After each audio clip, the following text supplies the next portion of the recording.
Es de mi agrado saludarlos en esta ocasión y compartir con ustedes un poco el resumen de la evaluación de la educación en Venezuela. Mi nombre es Martín Giovanni Pontón Martínez, soy estudiante de la Universidad Fermín Toro en la maestría de docencia universitaria.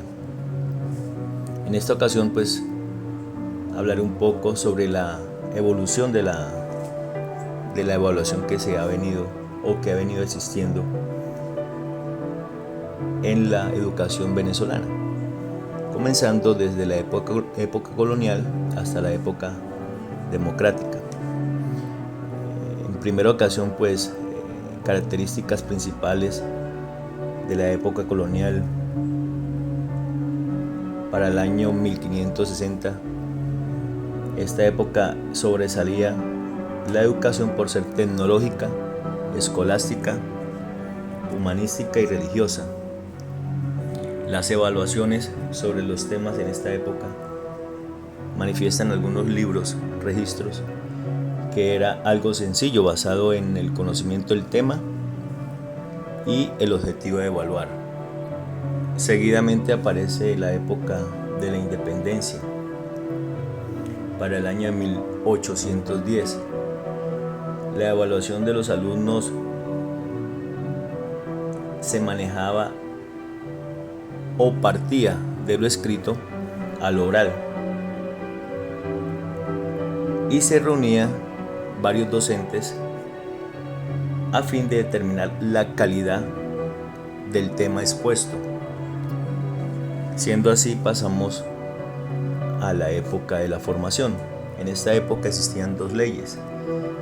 La primera, el 12 de marzo de 1830. El interés del docente se basaba en que el estudiante demostrara interés y conocimiento en leer y escribir. La segunda ley, el Código de Instrucción Pública, en la que se basaba que la evaluación era oral y pública. Seguidamente vemos la época de la hegemonía. En esta época se practicaban dos pruebas, una oral y una escrita. La calificación era medida por dos indicativos: aprobado, reprobado, y su examen final constaba de tres partes: un examen escrito, un examen oral y un examen práctico. Así, de esta manera seguimos hacia la época de transición. Según la educación se basaba en el conocimiento del alumno, los exámenes en esta época se clasificaban en parciales e integrales. Llegamos a la época de 1948, llamada década militar. En esta época, la evaluación escolar se hacía mediante pruebas, exámenes y algunas observaciones que servían para apreciar el desarrollo de la personalidad de todos los alumnos. Esta evaluación era continua. De 1950 a la actualidad, la evaluación de la educación en Venezuela toma unos cambios muy drásticos. En este periodo se inicia una nueva dictadura, finalizando en 1958. En esos 10 años, el sistema educativo sufre nuevos estancamientos.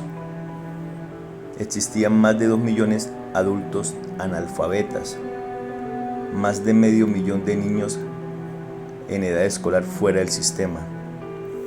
Existían pocas construcciones escolares. Se manifiesta que apenas existían 6.000 estudiantes en escuelas técnicas y artesanales, y un alto déficit de maestros y profesores. En la actualidad, la educación a nivel Latinoamérica ha tenido grandes déficits de estudiantes desertados, obviamente porque el momento lo amerita. Se está viviendo una pandemia del COVID-19. Es donde logramos establecer que muchos estudiantes no cuentan con las herramientas tecnológicas para poder asistir a un aula de clases, ya que los recursos económicos son muy precarios. Por esta razón, obviamente, esta pandemia nos deja una enseñanza y nos deja grandes consejos que se tienen que mirar a fondo, que se tienen que golpear, que se tienen que transformar si queremos una educación eficiente. Por eso nosotros como docentes debemos llevar este mensaje importante a las altas cortes de educación a fin de que se mejore la calidad de educación en toda América Latina. Espero haber compartido un poco este resumen de la evaluación de la educación en Venezuela. Los dejo con unas diapositivas donde sigue un poco más la síntesis del resumen sobre la evaluación de la educación en Venezuela. Agradezco obviamente de mi parte su atención prestada y que sea de agrado este pequeño resumen.